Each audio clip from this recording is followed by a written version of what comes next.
Hello my students, आज की class में हम डिस्कस करेंगे व्हाट इज द सेंटेंस कि सेंटेंस क्या होता है। तो व्हेन वी स्पीक और write anything we use words. जब भी हम कुछ बोलते हैं या लिखते हैं हम उसमें वर्ड्स का यूज करते हैं, यानी शब्दों का यूज करते हैं, और उन शब्दों को भी हम एक ग्रुप में यूज करते हैं, उसी को सेंटेंस कहते हैं। ठीक है, ये एक बहुत ही एक आसान शब्दों में आपको बताया गया। जैसे एग्जाम्पल है, जैसे I am teaching you, I am teaching I am teaching you English. मैं आपको इंग्लिश पढ़ा रहा हूं। तो मैंने जो आप अपने बारे में बात कही कि मैं आपको इंग्लिश पढ़ा रहा हूं, तो इसमें मैंने जो सेंटेंस लिखा है तो इसमें कितने वर्ड्स हैं, इनमें मैंने वर्ड्स यूज किए हैं, जैसे 1 2 3 4 5, ये 5 वर्ड्स का ग्रुप है। ठीक है, तो याद रखना कि जब भी कुछ बोलोगे लिखोगे इसी तरह आप कुछ वर्ड्स का यूज करोगे और उन वर्ड्स को भी आप एक ग्रुप में यूज करोगे। ठीक है, तो उसी को हम एक सेंटेंस कहते हैं। ठीक है, तो इसकी डेफिनेशन क्या हुई? आ ग्रुप ऑफ वर्ड्स, यानी शब्दों का ऐसा समूह which makes complete sense, which makes complete sense, जो एक कंप्लीट सेंस बनाता है, इज कॉल्ड, उसको कहते हैं, इज कॉल्ड अ सेंटेंस। उसको हम क्या कहते हैं? उसको सेंटेंस कहते हैं। ठीक है, तो का जो समूह होता है वो एक कंप्लीट सेंस बनाता है, उसी को हम सेंटेंस कहते हैं। ठीक है, और भी बहुत सारे एग्जाम्पल हो सकते हैं, जैसे व्हाट आर यू डूइंग, आप क्या कर रहे हैं, ये भी एक सेंटेंस है। ठीक है, he is going to Delhi, वह दिल्ली जा रहा है, ये भी एक सेंटेंस है। तो आप यह चीज याद रखें कि सेंटेंस जो होता है वो एक कंप्लीट सेंस होता है और एक ग्रुप ऑफ वर्ड्स होता है। अब हम डिस्कस करेंगे काइंड्स ऑफ सेंटेंस, यानी सेंटेंस के कितने प्रकार के होते हैं। तो sentences are of 4 kinds, sentences 4 kinds के होते हैं। ठीक है, वन बाय वन डिस्कस करते हैं एकदम शॉर्ट में। तो देखिए, सबसे पहले जो सेंटेंस का काइंड है वो है असर्टिव सेंटेंस। असर्टिव सेंटेंस का जो अदर नेम है वो है डिक्लेरेटिव सेंटेंस या स्टेटमेंट, इसके ये अदर नेम है। ठीक है, इसको इस नाम से भी जाना जाता है। अब हम असर्टिव सेंटेंस हो या डिक्लेरेटिव स्टेटमेंट हो, उसकी हम कैसे पहचान करेंगे?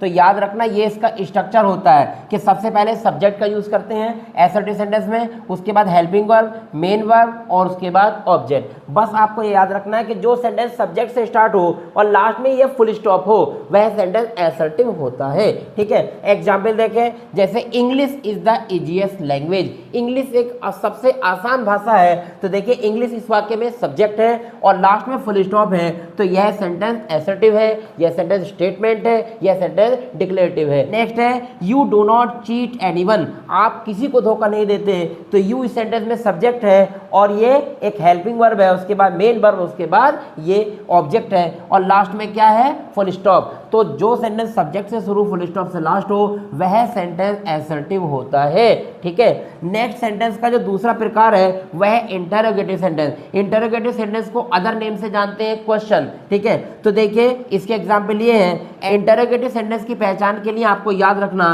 कि लास्ट में यह मार्क ऑफ इंटरोगेशन लास्ट में इसके यूज होता है। ठीक है, जैसे can you drive my car, क्या आप मेरी कार को ड्राइव कर सकते हैं? ये क्वेश्चन है, हमने किसी से क्वेश्चन पूछा है और लास्ट में क्वेश्चन मार्क यानी मार्क ऑफ इंटरोगेशन यूज किया है, तो ये सेंटेंस एक इंटरोगेटिव सेंटेंस है या एक क्वेश्चन है। नेक्स्ट है why did he break my stick, उसने मेरी स्टिक को क्यों तोड़ा? तो यह सेंटेंस लास्ट में मार्क ऑफ इंटरोगेशन यूज हुआ है और यह सेंटेंस किस तरह का है? फिर यह सेंटेंस एक इंटरोगेटिव सेंटेंस है या एक क्वेश्चन है। ठीक है, सेंटेंस का जो थर्ड काइंड है वो है इंपेरेटिव सेंटेंस। इंपेरेटिव सेंटेंस में जो मेनली सेंस यूज होते हैं वो है एडवाइस, रिक्वेस्ट या ऑर्डर का। अगर किसी सेंटेंस में तीनों में से एक भी सेंस आता है तो आप उस सेंटेंस को इंपेरेटिव सेंटेंस कहेंगे। जैसे एग्जांपल एडवाइस का ले लेते हैं, जैसे don't run on the road, यानी सड़कों पर मत दौड़िए। ठीक है, तो ये सेंटेंस कैसा है? ये एक एडवाइस है, तो ये सेंटेंस इंपेरेटिव है।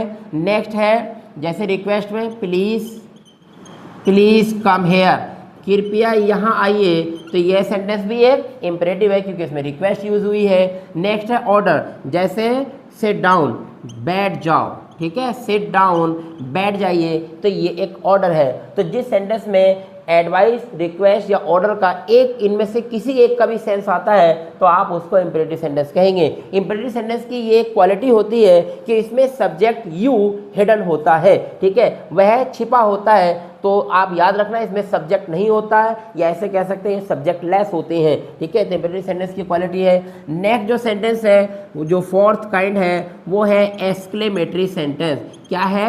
Exclamatory sentence. एक्सक्लेमेटरी सेंटेंस वही होते हैं, ये एक स्ट्रॉन्ग डिजायर को शो करते हैं, स्ट्रॉन्ग फीलिंग को शो करते हैं, और इनके लास्ट में मार्क ऑफ एक्सक्लेमेशन आता है। ये उल्टे आई जैसा चिन्ह होता है, याद रखना। जैसे एग्जाम्पल, जैसे आपने कोई बहुत अच्छी कार देखी तो आपके मुंह से एकदम स्ट्रॉन्ग सेंस में कैसे निकलेगा कि व्हाट अ कार, क्या कार है। तो इसका मतलब ये सेंटेंस कैसा है? एक्सक्लेमेटरी है। और एक्सक्लेमेटरी सेंटेंस में आपको बताया है कि लास्ट में मार्क ऑफ एक्सक्लेमेशन कंपलसरी होगा, तो ये सेंटेंस एक्सक्लेमेटरी होगा। नेक्स्ट है, जैसे मैंने कहा कि how clever the fox was.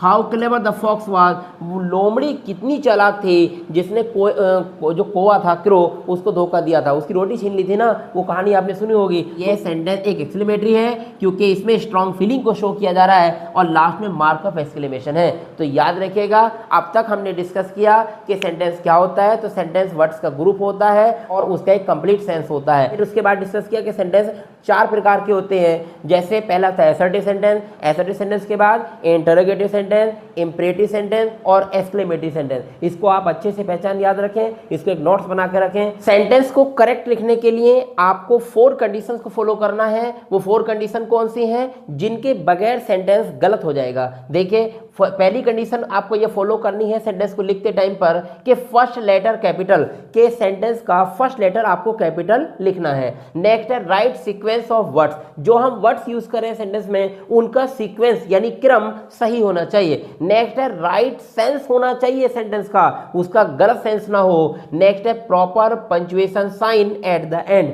Last में प्रॉपर पंक्चुएशन साइन आपको यूज करना है। देखिए, जब भी हम कभी भी सेंटेंस लिखते हैं तो या तो सेंटेंस के लास्ट में फुल स्टॉप यूज करते हैं, कोई असर्टिव सेंटेंस होता है, या फिर लास्ट में हम क्वेश्चन मार्क का यूज करते हैं, या फिर लास्ट में हम मार्क ऑफ एक्सक्लेमेशन का यूज करते हैं। देखिए, अब तक जितने भी सेंटेंस हम लोग लिखते हैं उनके लास्ट में यही 3 साइन का यूज किया जाता है ओनली। ये असर्टिव सेंटेंस के लास्ट में आएगा, ये इंटरोगेटिव सेंटेंस के लास्ट में आएगा, और ये किसके लास्ट में आएगा? ये आएगा एक्सक्लेमेटरी सेंटेंस के लास्ट में, और ये एक इंपरेटिव सेंटेंस के लास्ट में भी फुल स्टॉप का यूज होता है। देखिए, चारों कंडीशन को हम कैसे फॉलो करेंगे।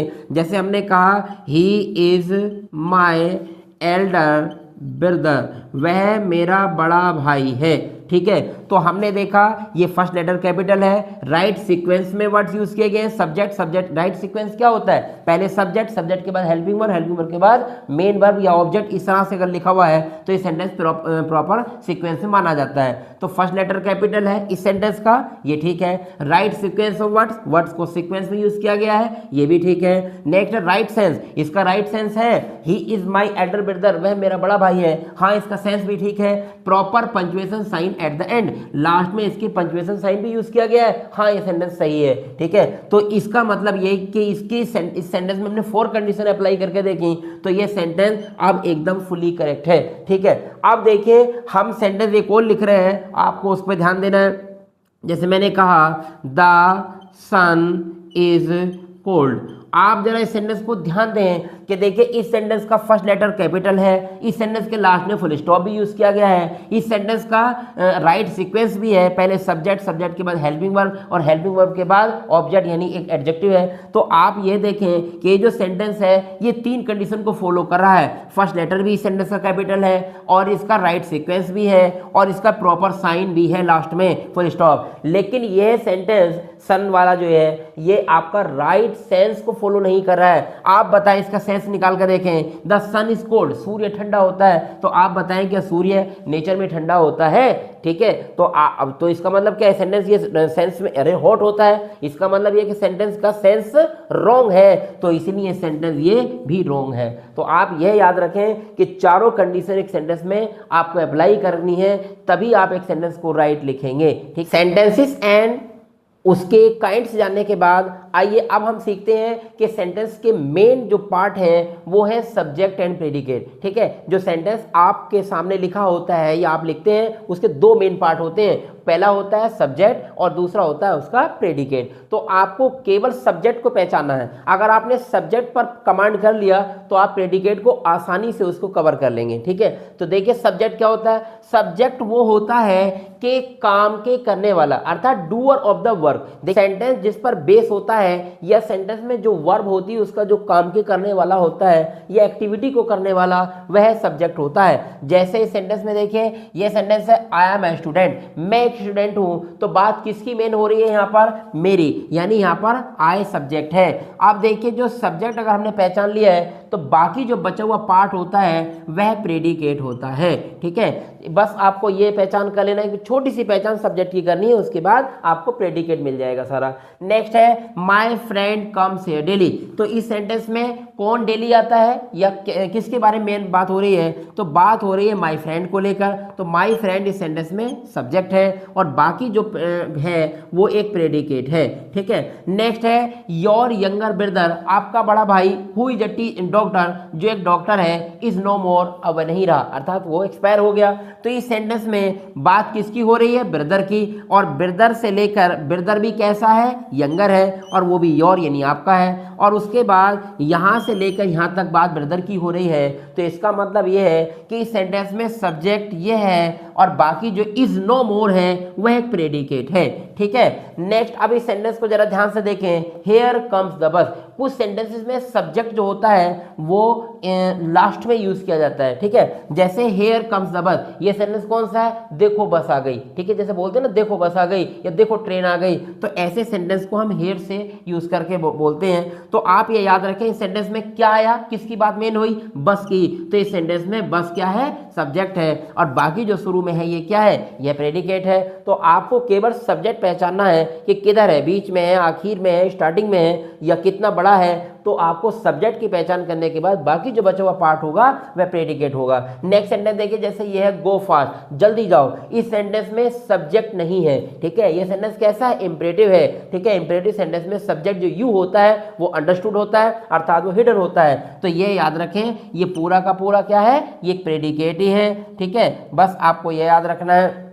नेक्स्ट अब आपको देखना है, देखिए कि जो सब्जेक्ट प्रेडिकेट होता है उसकी पहचान के लिए आपको याद रखना है, प्रेडिकेट या तो हेल्पिंग वर्ब या मेन वर्ब से स्टार्ट होगा। ठीक है, आप देखें यहाँ पर ये एम क्या है, हेल्पिंग वर्ब है, तो हेल्पिंग वर्ब से जैसे ही स्टार्ट हुआ एक प्रेडिकेट हुआ। नेक्स्ट है कम्स, कम्स मेन वर्ब है, तो जैसे ही मेन वर्ब से स्टार्ट हुआ प्रेडिकेट हो जाएगा।